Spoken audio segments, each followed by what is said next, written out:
नमस्कार दोस्तों। आज हम बात करेंगे रामानंद सागर की अमर कीर्ति, रामायण के पहले एपिसोड की। इस एपिसोड में दिखाया गया है कि कैसे भगवान ने श्री राम के रूप में अवतार लेने का निर्णय किया और अयोध्या में उनके जन्म की अद्भुत कथा शुरू हुई। तो चलिए हम लोग जानते हैं। त्रेता युग में रावण का आतंक पूरे संसार में फैल चुका था। उसके अत्याचारों से देवता, ऋषि मुनि और सामान्य लोग परेशान थे। तब सभी देवता भगवान विष्णु के पास पहुंचे और उनसे संसार की रक्षा करने का प्रार्थना किया।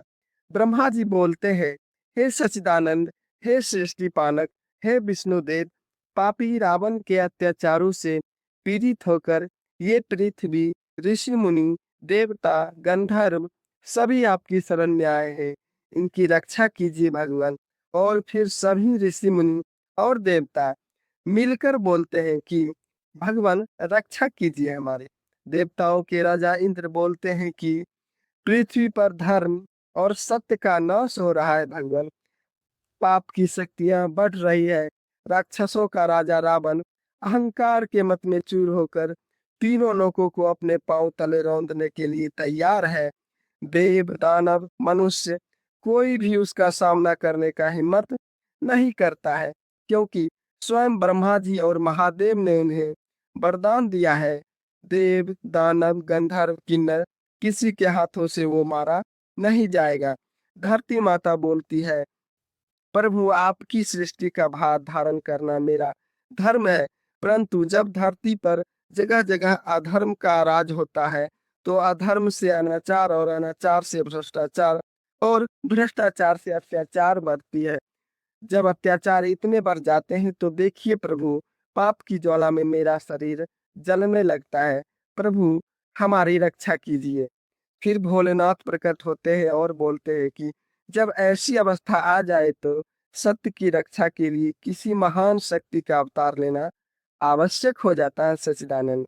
और आगे महादेव बोलते हैं, सर्वेश्वर, आपने जो कर्म का विधान बनाया है उसके अनुसार जो भी कर्म करेगा, परिश्रम करेगा, तपस्या करेगा, उसे शक्ति अवश्य प्राप्त होगी।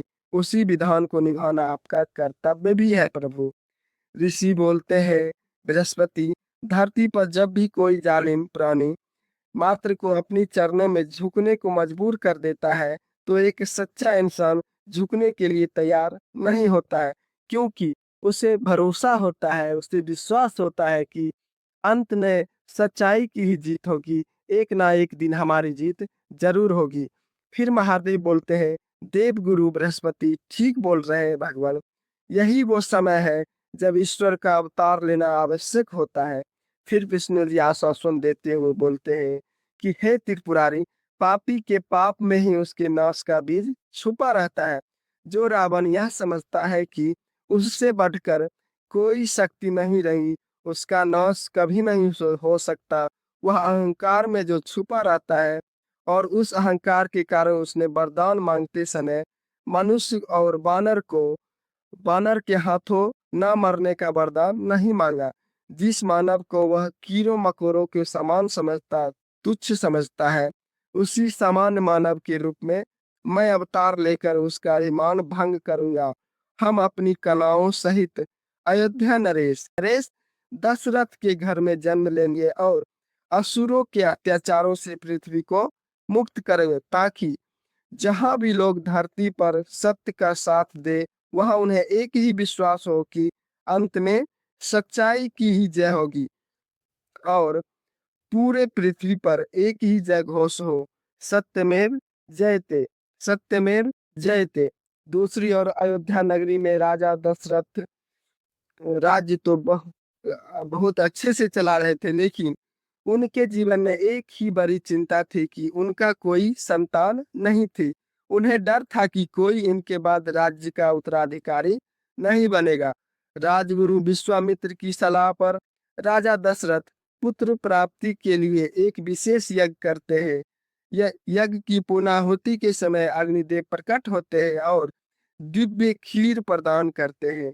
राजा दशरथ उस खीर को अपनी तीनों रानियां कौसल्या, केकई और सुमित्रा में बांट देते हैं। समय आने पर माता कौशल्या के गर्भ से भगवान राम का जन्म होता है। कैकेयी के पुत्र भरत जन्म लेते हैं और सुमित्रा के गर्भ से लक्ष्मण तथा शत्रुघ्न का जन्म होता है। चारों राजकुमारों के जन्म से अयोध्या में खुशी की लहर दौड़ जाती है।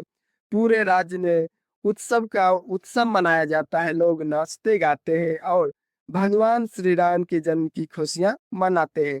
यहीं से शुरू होती है मर्यादा पुरुषोत्तम श्री राम की दिव्य यात्रा, जो आगे चलकर धर्म, सत्य और आदर्श जीवन का मार्ग दिखाती है।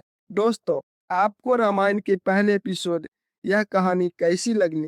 कमेंट में जय श्री राम जरूर लिखें।